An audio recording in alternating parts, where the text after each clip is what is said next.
It was impossible. There is no time to grab a life jacket when you're going overboard. I felt that if somebody didn't get to me real quick, I would drown. Before setting out that day, Brendan Darcy made sure that his son had a life jacket on. Took Kieran down to the down below and got him a vest and put it on very tight.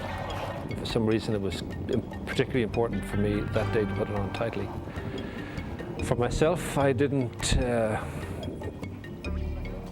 wear one. And it wasn't a common practice for us to wear life vests on board. John West was at the wheel of the boat. 2 power boats passed us, one to the left and one to the right, which threw us right out of kilter. The forward end went up and the boat just tipped right over.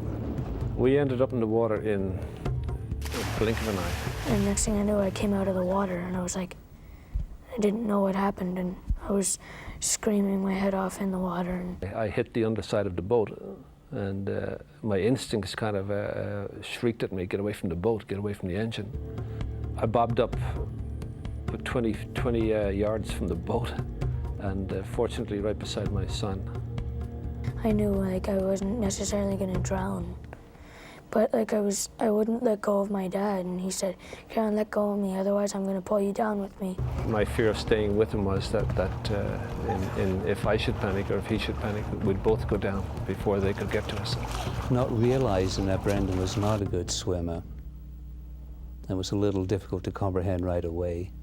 See, my interest was mainly then in Kieran, because I felt that Brendan was big enough to look after himself. And I consoled him, and then in my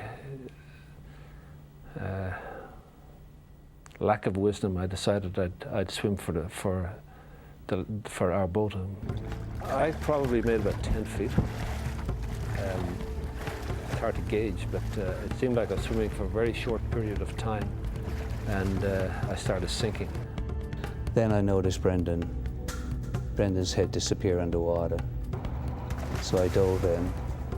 At the same time, a passing boat had spotted Kieran and was able to pull him to safety.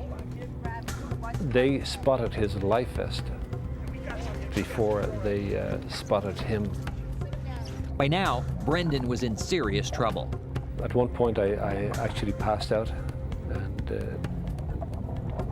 the lights were flickering and everything was kind of coming and going, and I knew that if somebody didn't get to me real soon, I would drown for sure. Reached them, and then he disappeared by then, so I dove down and managed to find him. Well, the first thing John had to do was to get me to the boat, which was quite a task. The next challenge I had was getting me on board. I told them that he was in dire straits. I asked if anybody had CPR. I'm told the first thing they did was slug me to get the water out of me, which came out rapidly, I guess, and then started CPR and started mouth-to-mouth resuscitation.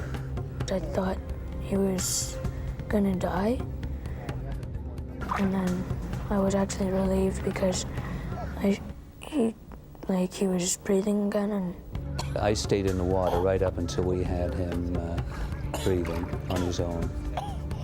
Brendan was now breathing on his own. He was immediately taken to a local hospital.